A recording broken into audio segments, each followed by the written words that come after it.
Okay, let's dive right into this. Welcome to this explainer, where we're going to unpack one of the absolute most fascinating processes in modern tech, how artificial intelligence actually learns. If you've ever wondered how a machine goes from a completely blank slate to a highly complex system that can, predict weather patterns or even diagnose diseases, you are in the perfect place.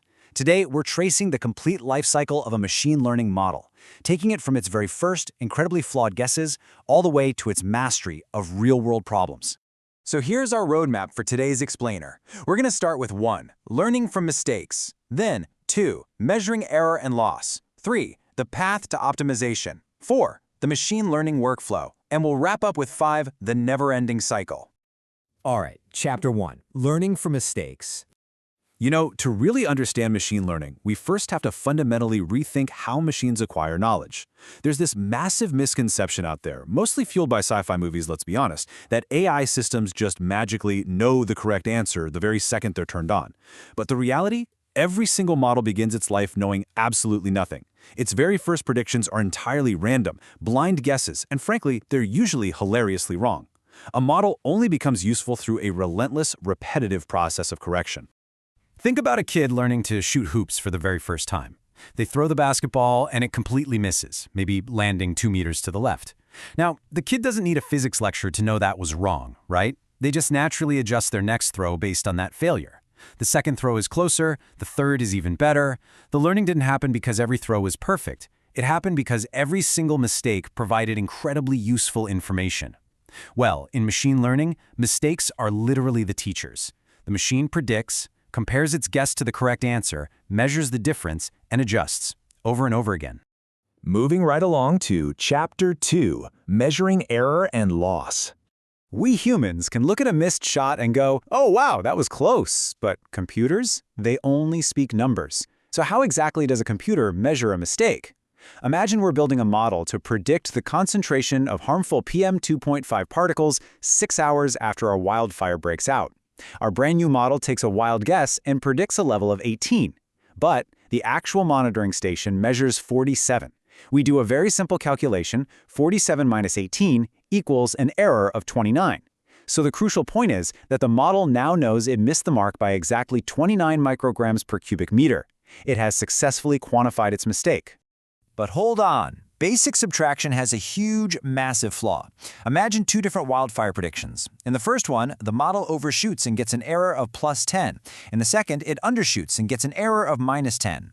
If you just average those 2 raw errors together, plus 10 and minus 10 completely cancel each other out to exactly 0.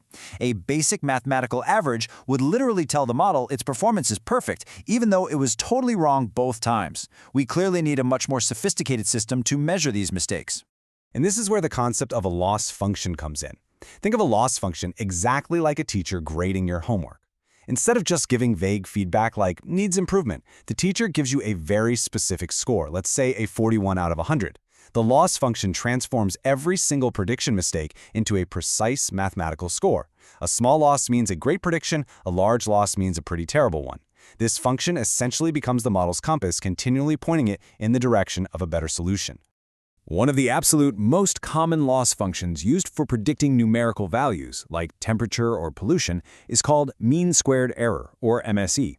And this brilliantly illustrates how we solve that pesky problem of positive and negative errors canceling each other out. The steps are beautifully simple. First, calculate the error for every prediction. Second, square each of those errors. And third, calculate the average of those squared numbers. Now, you might be wondering, why on earth do we square them? Well, squaring entirely eliminates negative signs, so a mistake is always a positive number. But more importantly, it forces the algorithm to pay massive attention to its biggest blunders. Look at it this way. If you have a small error of 2 and a large error of 20, the larger error is only 10 times bigger. But once you square them, the 2 becomes 4 and that 20 explodes into 400. Now, the big mistake receives exponentially greater attention, forcing the machine to focus really heavily on fixing its most serious errors. Okay, Chapter 3, The Path to Optimization.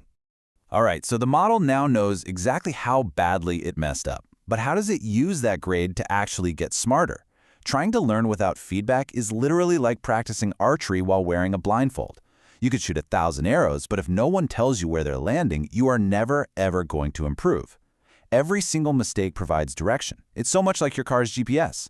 The prediction is your current location, the correct answer is your destination, and the loss function calculates how far off route you are so the system can quickly recalculate your path. But wait, this brings up a massive question, doesn't it? If a complex model has thousands or even millions of parameters, internal settings it can tweak, how on earth does it know which ones to increase, which ones to decrease, and which direction will actually lead to a smaller error? The answer to that is a seriously brilliant optimization process known as gradient descent.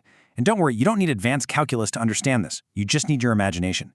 Picture yourself standing on the side of a really steep mountain, but it's covered in incredibly thick fog. You can't see the valley floor at all. Your only goal is to reach the absolute lowest point. Because you can't see the whole landscape, you just look at the ground right around your feet. You find the steepest downhill slope and you take one careful step in that direction. Then, you reevaluate, find the steepest downward slope again, and take another step. Step by step, you descend. Gradient descent does this mathematically, stepping down a landscape of error, constantly moving toward the lowest possible loss. Let's zoom out a bit for Chapter 4, the machine learning workflow. So we've explored the microscopic, mathematical level of how learning works. Let's move to and see how this builds into the macro-level blueprint. Every single successful AI project, whether it's recommending your next binge watch or diagnosing diseases, follows this exact same life cycle. It moves from a preparation phase into a training phase and finally into a deployment phase. Let's break these down. First up, the preparation phase. Honestly, this is arguably the most critical, yet absolutely least glamorous part of the job. First, you clearly define the problem. Are we predicting tomorrow's pollution or the maximum pollution level? Then, you collect data from weather stations, satellites, databases, you name it. Next comes data cleaning, fixing missing values, removing duplicates, and tossing out broken sensor readings. And yes, it is exactly as tedious as it sounds. Finally, you do feature engineering. This is where human intuition really shines. You might mathematically combine data points, like calculating the exact distance between a wildfire and a monitoring station, to give the model a highly informative, custom feature to learn from. Now, what's really interesting about this slide is how we actually feed this data. We don't just dump all that beautifully prepared data into the model at once. No, we slice it into 3 distinct groups. The training data set is what actually teaches the model. The validation data set is used to guide improvements and tune those settings during development. And finally, the testing data set is kept entirely secret until the very end. This ensures the model has genuinely learned the underlying patterns, rather than just cheating and memorizing the historical data it was already trained on. With the data nicely split, we enter training and deployment. We choose our algorithm, and the model cycles through those thousands of blindfolded mistakes, using gradient descent to find its way down that foggy mountain. We validate its performance as it goes. Then, it faces its final exam, the testing dataset, containing completely unseen examples. If it passes this rigorous evaluation, boom, it is finally deployed into the real world. This is when the model gets a real job, integrated into medical imaging software in a hospital, a fraud detection system at your bank, or a massive public weather forecasting platform. And finally, Chapter 5, the never-ending cycle. You'd think deployment is the finish line, right?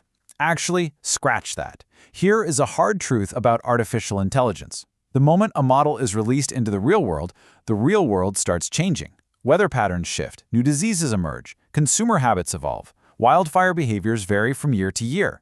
Because the environment is always changing, a model trained on historical data will gradually start to decline in accuracy. We call this phenomenon model drift. Because of model drift, developers have to constantly monitor their AI, collecting new data and retraining the models to keep them sharp. Machine learning isn't a one-time build. It is an ongoing, never-ending cycle of adaptation. Which leaves us with this final thought. We've seen how machines go from absolute ignorance to mastery by systematically learning from their mistakes, calculating their loss, optimizing their path, and constantly retraining to fight model drift. The technology itself will inevitably get faster, for sure, and the algorithms will get more complex. But this foundational life cycle, it will remain exactly the same. So as our environments constantly shift and new technologies emerge, how will you apply this fundamental cycle to adapt to the next big change? Thank you so much for joining me on this explainer, and keep learning.